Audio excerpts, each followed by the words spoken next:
Toca Livros e Editora Aruanda apresentam Cultos Afro-Paraibanos, Jurema, Umbanda e Candomblé, de Valdir Lima, narrado por Flávio Costa. A mãe Rita Preta, mãe Renilda, pai Carlos e mãe Verônica Lourenço.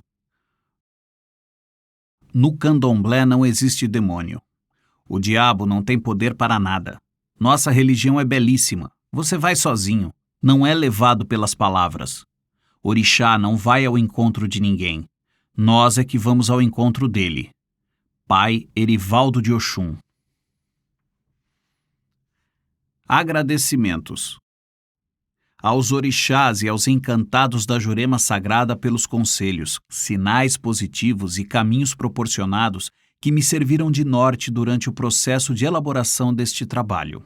Ao meu pai Antônio Lourenço, à minha mãe Maria Cecília, aos meus irmãos e sobrinhos, à Jacinta de Fátima, que me apresentou ao pai Assis de Oiá, que me ajudou a ver a Umbanda de forma positiva, ao pai Cláudio e à mãe Expedita, aos meus mestres e mestras da academia, ao doutor Carlos André, por me acompanhar desde a graduação e ser meu espelho profissional, à doutora Marta Falcão, à doutora Regina Célia, à doutora Regina Berrar, ao doutor Antônio Novaes, por ter me orientado e ajudado com todo o apreço e dedicação, ao doutor Severino Celestino, por me aceitar como orientando, a Ellington Santana, Fátima Pereira, mãe Anália, mãe Marinalva, mãe Lúcia Omideuá, mãe Doriomã, mãe Laura, pai Erivaldo, pai Osias, pai Beto, Wolf Ramos e Ana Júlia, pela colaboração no trabalho.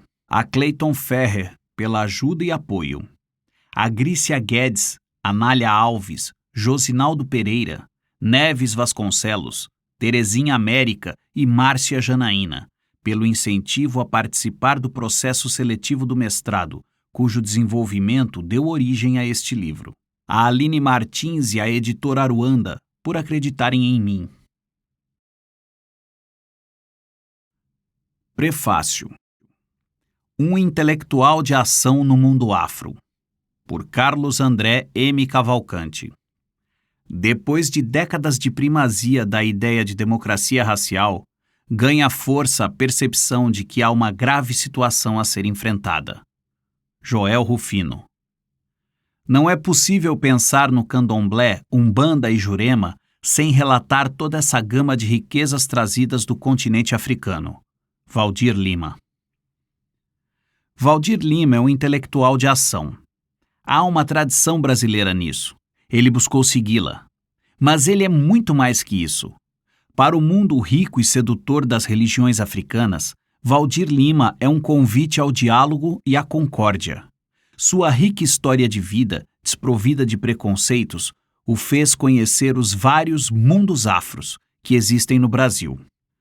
O papel deste audiolivro é muito maior que o da publicação da pesquisa universitária de meu ex-orientando em Ciências das Religiões e em História. Este audiolivro constrói elos, aponta confluências, busca convergências e intersecções. Nele, o historiador e cientista das religiões Valdir Lima busca aproximar aqueles que antes pareciam diferentes, mas que são iguais em um ponto crucial: a luta contra o racismo e sua episteme maldita que marcou profundamente a mentalidade brasileira. Neste prefácio despretensioso, destaco antes a riqueza acadêmica. O autor passeia com facilidade pela história, pela antropologia e pela sociologia. Fez um trabalho multidisciplinar na fronteira da transdisciplinaridade, escolhendo um dos mais instigantes métodos de pesquisa que conheço, a história oral. Aliás, desenvolve com intimidade as técnicas do método e demonstra a necessária flexibilidade diante do entrevistado. Em Cultos Afro-Paraibanos, o autor filia-se a uma literatura científica antirracista que vem firmando no Brasil uma nova autoimagem. Ele busca, de maneira refinada, aproximar as diversas tradições das religiões africanas no país, que costumam ser reconhecidas como divergentes entre si. Valdir Lima não toma conhecimento de possíveis interdições nem foge ao debate. ele aponta as confluências. Este audiolivro é um presente para os movimentos sociais em um momento histórico no qual as lideranças negras e seus aliados, acostumados às senzalas pós-modernas que submetem o povo negro ao anonimato social e à invisibilidade pública, desde que o primeiro navio negreiro aportou em nosso país, começam a ocupar espaços antes exclusivos dos brancos herdeiros do sistema colonial escravocrata. Classifico este trabalho dentro de uma tradição literária científica que, ousadamente, chamarei de Nova História do Racismo. A obra de Valdir Lima é uma subversão pacífica a um status quo mental que colocou o negro, sua religião e seu papel social como se fossem inferiores e serviçais. Um apartheid à brasileira, discreto, silencioso, cínico, ambíguo, mas contundente. Como líder da diversidade religiosa, ele é capaz de costurar a unidade das diversas tendências das casas de fé afro-brasileiras e afro-ameríndias para lutar contra o inimigo comum, um racismo cínico, travestido de alienação providencial e confortável. Portanto, estudar as religiões africanas é ato de cidadania e direitos humanos em sua versão mais atual. Os brasileiros que escrevem esta nova história do racismo estão implantando no Brasil a luta antirracista nascida no final de 1945, quando o nazifascismo foi finalmente derrotado e os campos de concentração vieram a público, desmoralizando o até então razoavelmente aceito discurso científico da superioridade racial. A história, no sentido de passado histórico, precisa ser vista com o olhar refinado das novas, nem tão novas, mas muito atuais, correntes no entorno da nova história, a ciência que busca entender o passado. Ademais, é preciso ressalvar o conceito antropológico transdisciplinar de mito em sua indiscutível dignidade acadêmica, inspirador de trabalhos consagrados de valor inegável, para podermos denunciar as falsas mitologizações que se constroem em torno de figuras e de fases da história do Brasil. Uma das falsas mitologizações a serem combatidas é a da democracia racial, que vem sendo desconstruída pouco a pouco. Este combate está na própria constatação de que o racismo foi aceito, aqui e em todo o mundo ocidental, como algo científico e correto e que apenas com a chegada das tropas aliadas aos campos de concentração é que se consolidou o lento processo de superação dessas proposituras racistas no conhecimento e na política. A rigor, sob o racismo esconde-se um dos maiores males da história humana, núcleo das divisões primitivas entre os homens, a noção norteadora do imaginário negativo da recusa do outro como um ser monstrificado e monstrificador, essência instauradora da barbárie e do próprio desconhecimento do outro como ser humano, elencado aqui pela tradição do pensamento iluminista. Em contraposição, os direitos humanos buscam o seu próprio imaginário, prometeico e diarético, libertador do homem, herdeiro da crítica imemorial ao poder. Após 1945, porém, divide-se o tal imaginário em duas vertentes políticas. Dos Estados Unidos emana a liderança de um bloco que vê no indivíduo o centro das liberdades, enquanto que da União Soviética vem a corrente política que se agrega aos direitos mais avançados para a época, centrado nas relações sociais de dominação no mundo do trabalho e das exclusões sociais. Todo o contexto posterior até a queda do Muro de Berlim esteve pautado por esta conjuntura política. Acuado pelo avanço inesperado de uma força política que, pela primeira vez, o afrontou de forma eficiente em sua vocação para a exploração do homem pelo homem, o capitalismo liberal, a sua institucionalidade política, foram obrigados a negociar. Ao debruçar-se sobre a Jurema, a Umbanda e o Candomblé, Valdir Lima agrega a uma forte tradição crítica antirracista ocidental um trabalho para combater o racismo em um de seus últimos bastiões de força, o Brasil. Jurema, minha Jurema, Jurema, Jurema minha, Jurema preta, a senhora é rainha, mas a chave dela é minha. Neste audiolivro, ele traz o conhecimento do imaginário das religiões, do valor das vivências, dos mistérios sob o manto a serem respeitados pelo cientista para a luta contra o racismo, a fim de enriquecê-la. Nosso grupo de pesquisas, Videlicet 7 Religiões, percebe este mistério já no nome. Valdir recebeu esta formação. Videlicet significa aquilo que se pode ver, ou seja, há coisas que eu não consigo ver. Há mistérios cosmogônicos nas religiões. Os direitos humanos só são plenamente respeitadores da diversidade religiosa se e quando respeitam, sem nenhuma necessidade de convencimento ou conversão, a existência deste campo do inaudito, do imaginário profundo que une todas as gentes. O autor passeia sem dificuldades pela iconografia, pelas histórias, pelos ritos, pelos símbolos e pelas personagens das diversas tradições afro-brasileiras e afro-ameríndias, dando voz não só ao negro, mas também ao índio, mostrando sua contribuição e presença. A história pessoal, a filiação historiográfica inovadora, as qualidades como militante e como intelectual de Valdir Lima, somadas à qualidade do texto e ao fato de que ele é um buscador de confluências, tornam este audiolivro um marco para os ouvintes e pesquisadores, bem como para aqueles comprometidos com a diversidade religiosa. Que o exemplo de Valdir leve ao encontro das entidades que representam os terreiros com os movimentos negro e indígena. O inimigo racista está à espreita e treme de medo só em pensar no dia em que seremos capazes de marchar unidos. Valdir está mostrando o caminho. Apresentação. Minha primeira lembrança que se refere à cultura do povo negro foi aproximadamente aos 6 anos de idade, quando assisti a Escravizaura. A música de abertura, cantada por Dorival Caymmi, me chamava a atenção devido aos instrumentos percussivos. Eu logo começava a dançar em frente à televisão quando se iniciava a melodia. Meus pais e meus irmãos sempre achavam engraçado. Acompanhei cada capítulo, sensibilizando-me com os castigos acometidos aos escravos.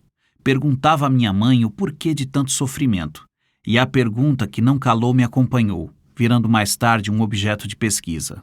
Em 1988, o grupo Teatro Luta e Libertação, TEL, de Santa Rita, montou o espetáculo Axé Resistência Negra, em comemoração ao centenário da abolição da escravatura. Minha irmã mais velha fazia parte do grupo, e eu podia assistir aos ensaios. Passei a ouvir nomes de orixás, como Oxalá, Xangô, Iemanjá, Iansã e outros. Nada me soava pejorativo. Também conheci músicas, referentes à temática, de artistas como Milton Nascimento, João Bosco, Paulo César Pinheiro, em especial na voz da cantora Clara Nunes. Certo dia, fui à feira com minha mãe e vi, expostos numa parede, vários discos de vinil. O que me chamou mais a atenção foi o LP Nação, de Clara Nunes. A iconografia da capa era um trabalho belíssimo de Elifas Andreato, delineando o perfil da artista. Voltei para casa ansioso para arrecadar fundos e logo retornei à feira para fazer minha primeira aquisição material. Mais tarde, comprei toda a coleção de Clara. Aí começou minha busca pelo cancioneiro popular que retratava o universo dos encantados, dos orixás. Depois vieram Gal Costa, Maria Bethânia, Simone, Clementina de Jesus, Gilberto Gil, Caetano Veloso, Vinícius de Moraes, entre outros. Por tradição em minha família, tanto na materna quanto na paterna, há uma homogeneidade religiosa. Todos professam ou se assumem católicos. Em 1968, meus pais vieram do interior do estado para a cidade de Santa Rita, onde eu e meus irmãos nascemos. Tivemos uma formação religiosa engajada, ora com movimentos de adolescentes e crianças, ora com a pastoral da juventude e o movimento de teatro popular. O pároco de Santa Rita, Padre Paulo Collen, com quem fizemos os sacramentos religiosos, muito nos estimulou para uma vivência em busca de uma sociedade mais justa e igualitária. Reflexo de seu perfil de militante e de seguidor da teologia da libertação. Em 1991, minha diretora teatral, Jacinta de Fátima, levou-me para jogar búzios com um pai de santo da Umbanda, Pai Assis de Oiá, foi a minha porta de entrada para as religiões afro-brasileiras.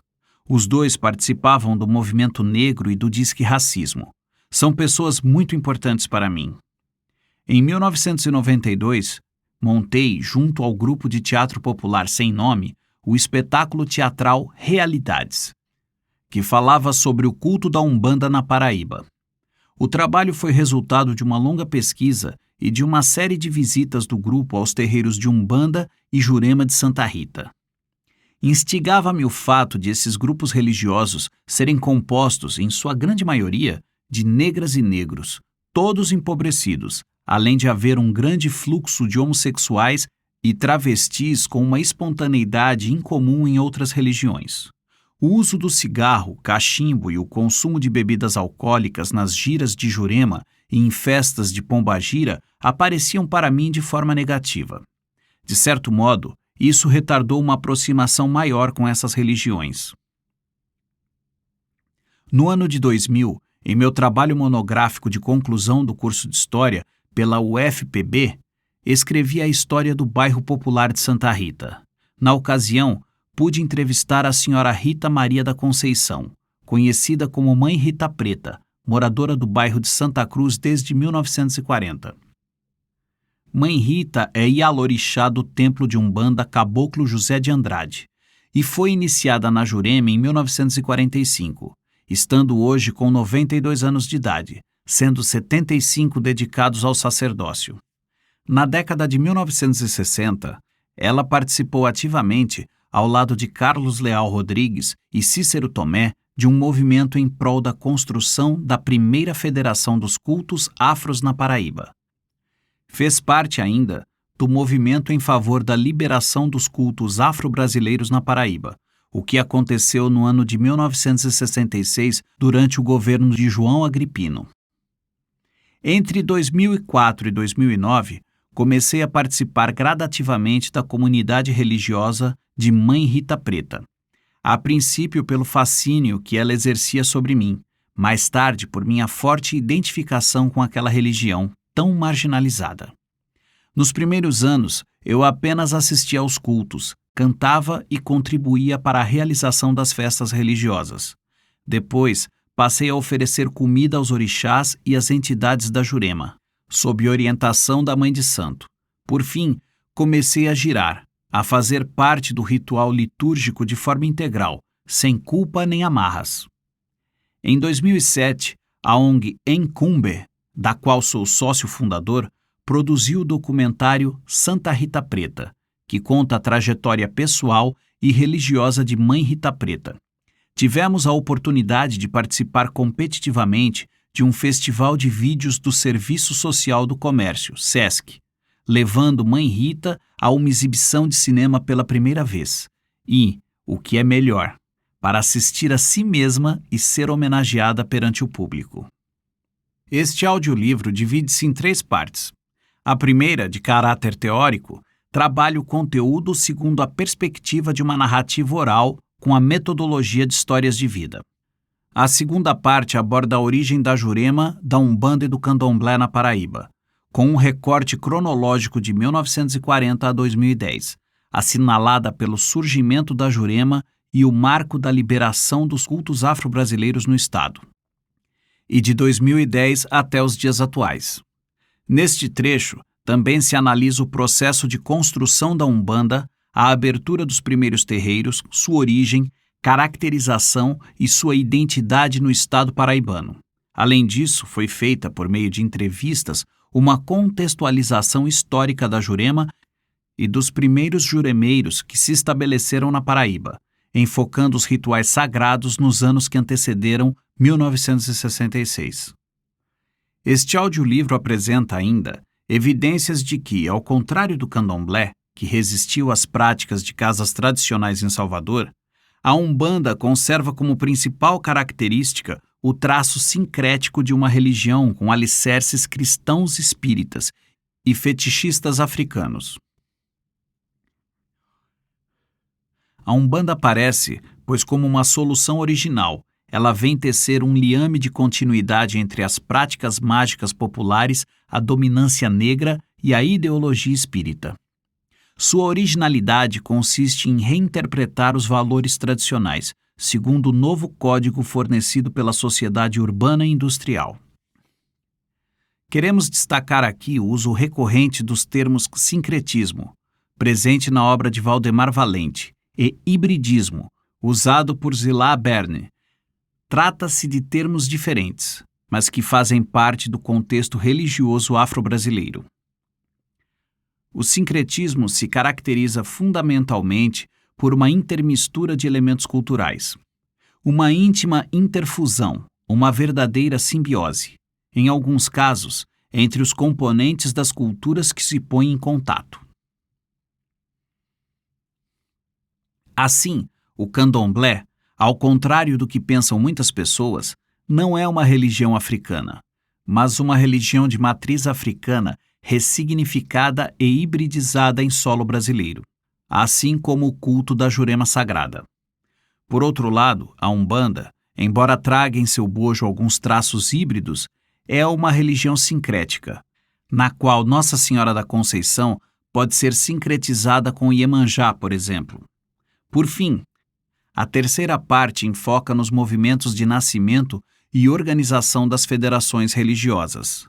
Nele, o ouvinte notará que o movimento de organização das religiões afro-brasileiras abre espaço e dá caminho a outras formas de organização, associações, movimentos sociais, e que é dentro desse processo de organização que a história das religiões afro-brasileiras vem sendo construída.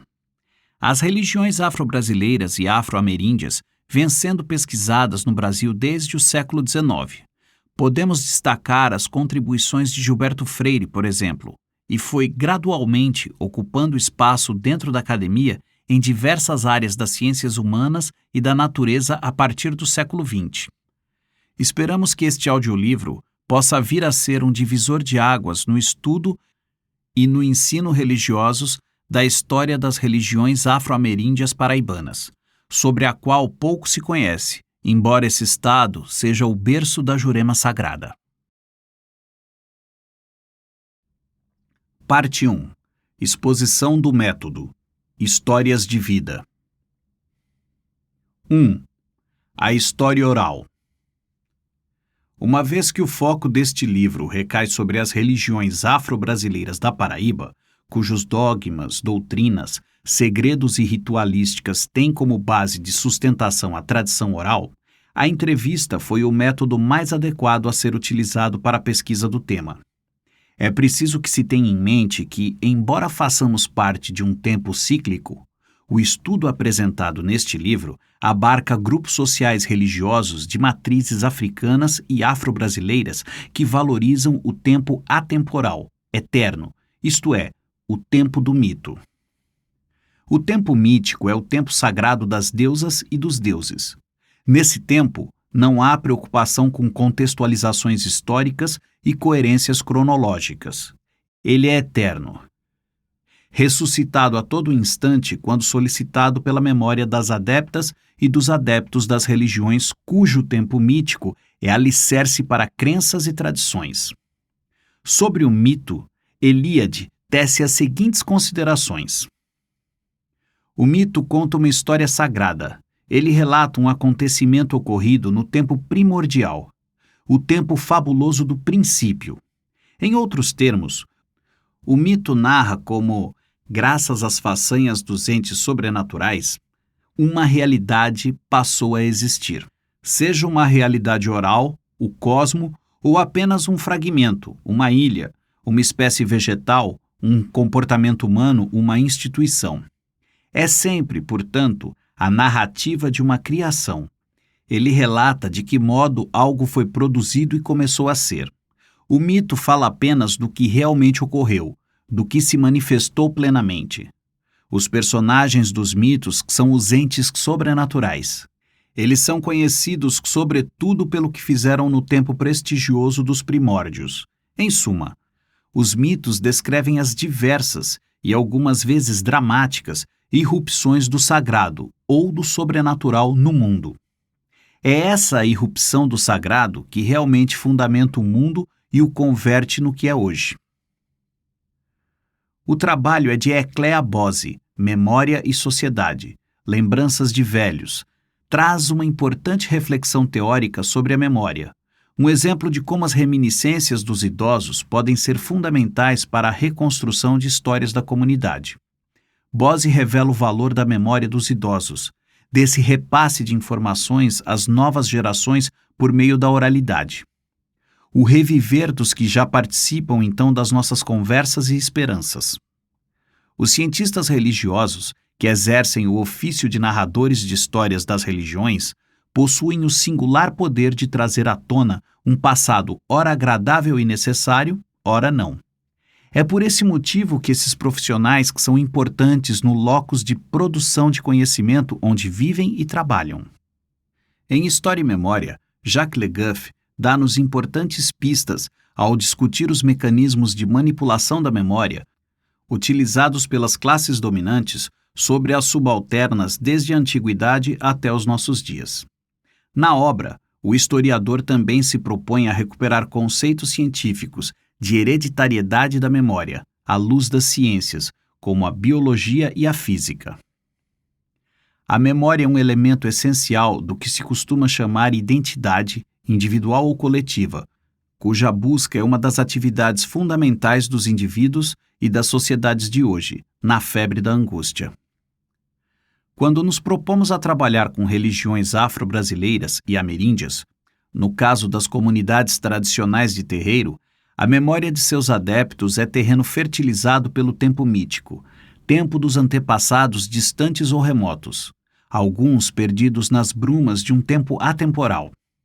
Há uma preocupação dentro das religiões afro-brasileiras de repassar, dos mais velhos aos mais novos, postulantes e iniciados, todo um arcabouço histórico dos segredos e tradições dessas religiões.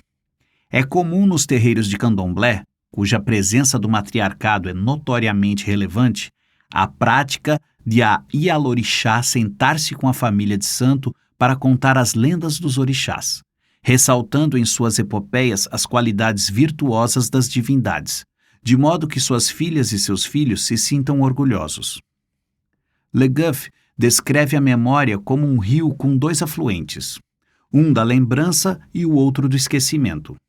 Assim, podemos entender que a memória não é só composta de lembranças, sejam estas agradáveis ou não, mas da seleção que faz dos acontecimentos. O esquecimento é a memória apagada, a perda. As sociedades letradas tendem a se dispersar e, consequentemente, perder parte de suas histórias. Já as sociedades iletradas, que têm como elo as práticas religiosas, conservam seu passado com mais cuidado e detalhes. A repetição faz perpetuar, de geração a geração, do continente africano ao americano, lendas e costumes de povos milenares, como os bantus, iorubás, fons, entre outros.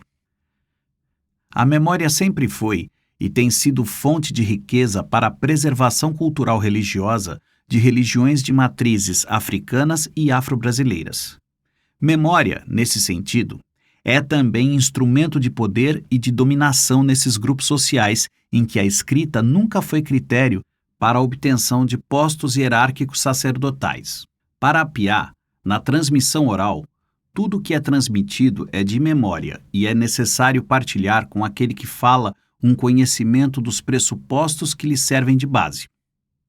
No capítulo Velhos Deuses, Novos Mundos, do livro Na Casa de Meu Pai, o autor questiona o paradoxo da importância da memória para os povos africanos tradicionais e a falta de uma cultura letrada entre eles. O que, para Apiá, é fator crucial para o desenvolvimento da modernidade. A história oral no Brasil vem crescendo desde a criação da Associação Brasileira de História Oral.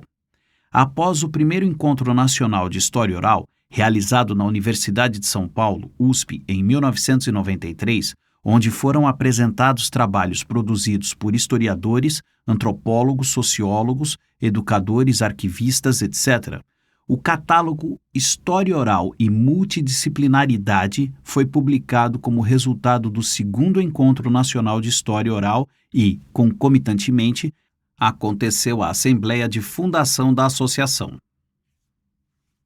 Devido a divergências em relação ao nome e ao caráter da associação por parte dos pesquisadores das diferentes áreas das ciências humanas, ciências sociais aplicadas, educação, etc., o termo história oral tornou-se um elemento comum de interpelação e conhecimento. A revista História Oral vem coroar essa concretização de um projeto que já caminhava a passos lentos. Sobre a gênese da história oral, Ferreira afirma: como é sabido, a história oral, desde seu surgimento nos anos 50, desenvolveu-se de forma significativa nos países da Europa Ocidental e nos Estados Unidos. A realização de encontros internacionais, sempre sediados na Europa e nos Estados Unidos, e a pequena participação de pesquisadores da Ásia, da África e da América Latina nesses encontros apenas confirmam o que acabo de dizer. Como é sabido também, a história oral enraizou-se nesses países não apenas no meio acadêmico, mas principalmente no seio dos movimentos sociais.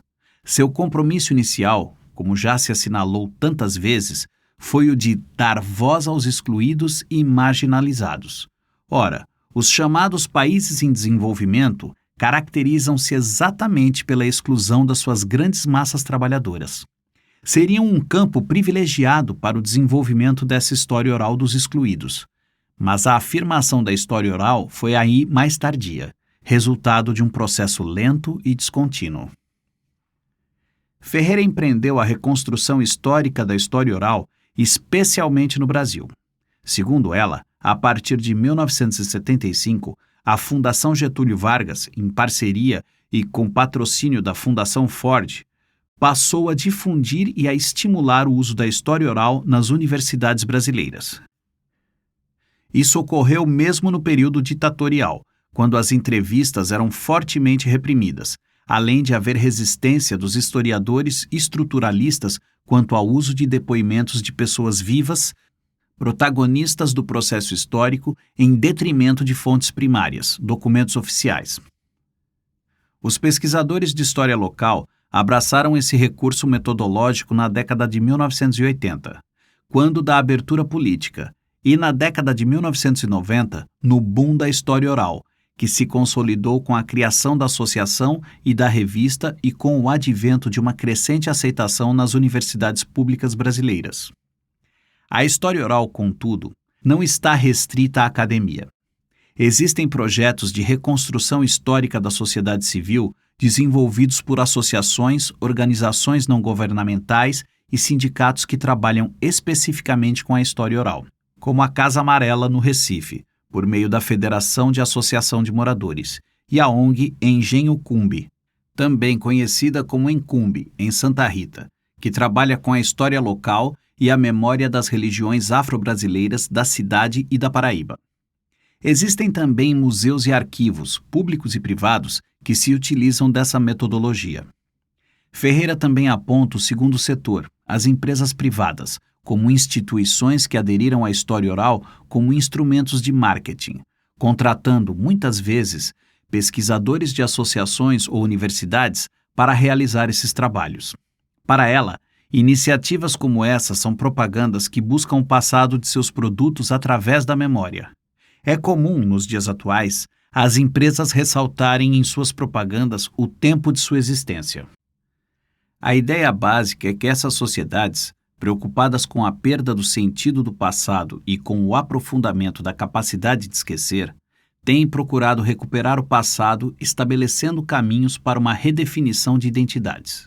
E um elemento importante nesse processo são as comemorações, cerimônias destinadas a trazer de volta a lembrança, espaço propício para se consolidar uma ligação entre os homens fundada sobre a memória. A história oral é parte integrante do cotidiano das religiões africanas e afro-brasileiras, tanto pela importância e pela força da palavra, quanto pela ausência de textos sagrados, o que reforça o caráter valorativo da memória entre os africanos e os afrodescendentes. Gomes e Matos, corroborando com esse pensamento, afirmam: a questão teórico-metodológica diz respeito a como o uso da história oral pode ser um recurso extremamente profícuo e operacional para se ter acesso à dinâmica desse processo de circulação-apropriação. como através do uso de entrevistas, e mesmo que este não seja o objetivo precípuo da pesquisa original que as gerou, é possível se mapear formas de absorção de ideias, formuladas como projetos políticos datados, e que passam a integrar a memória de grupos sociais por largo período de tempo, constituindo-se um verdadeiro imaginário coletivo. 2. As entrevistas.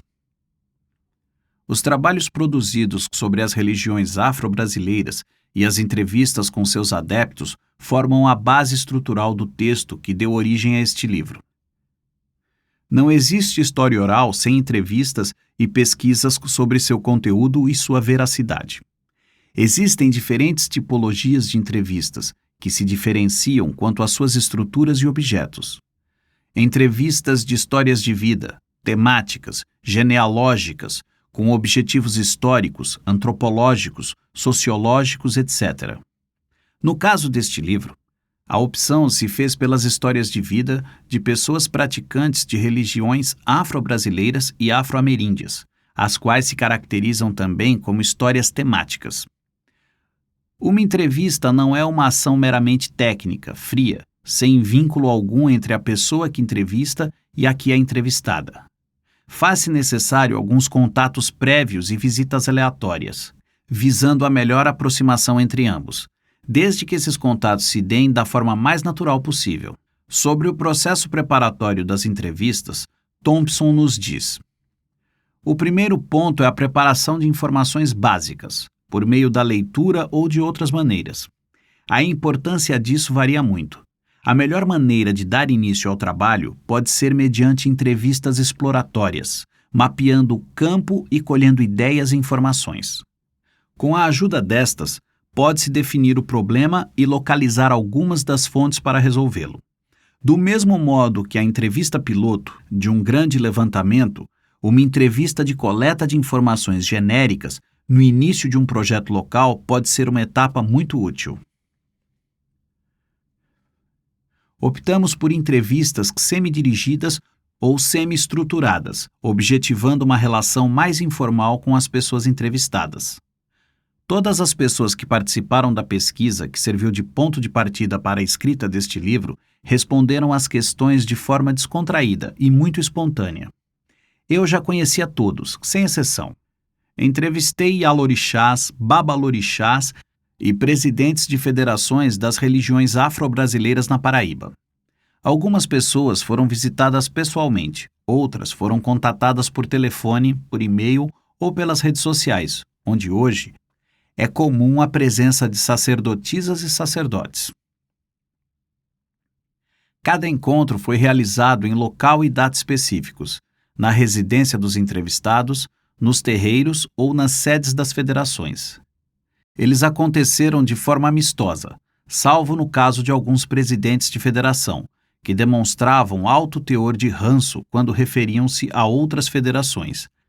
Tais episódios não serão descritos neste livro para não fomentar disputas ou discórdias nas instituições religiosas, pouco numerosas e já fragmentadas por questões ideológicas. O recorte local envolveu as cidades de Santa Rita e João Pessoa, na Paraíba. Em Santa Rita, o foco recaiu sobre Mãe Rita Preta, iniciada na Jurema em 1945, e Mãe Laura de Oiá, iniciada na Jurema e na Umbanda. Em João Pessoa, entrevistamos Pai Osias, Umbanda, da Torre, Pai Beto de Xangô, Umbanda, Pai Erivaldo de Oxum, Candomblé Queto, ambos de Mangabeira, Mãe Renilda de Alaqueto, Candomblé GG, de Cruz das Armas, e Walter Pereira, também de Mangabeira. 3. A palavra nas perspectivas africana e afro-brasileira. A fonte oral não se restringe apenas à tradição oral das religiões africanas e afro-brasileiras. Tem relação com a importância, com o poder da palavra para os adeptos dessas religiões. A palavra é portadora de axé, força vital, condutora de conhecimento por meio da perpetuação dos ritos sagrados e dos segredos milenares repassados aos iniciados, segundo Eduardo Davi de Oliveira. A palavra parece visceralmente ligada à força vital. O detentor primordial da palavra é o preexistente, assim como é ele o detentor daquela. Esperamos que você tenha gostado desta prévia. Para continuar ouvindo este audiolivro no Google Play Livros, use o link na descrição do vídeo.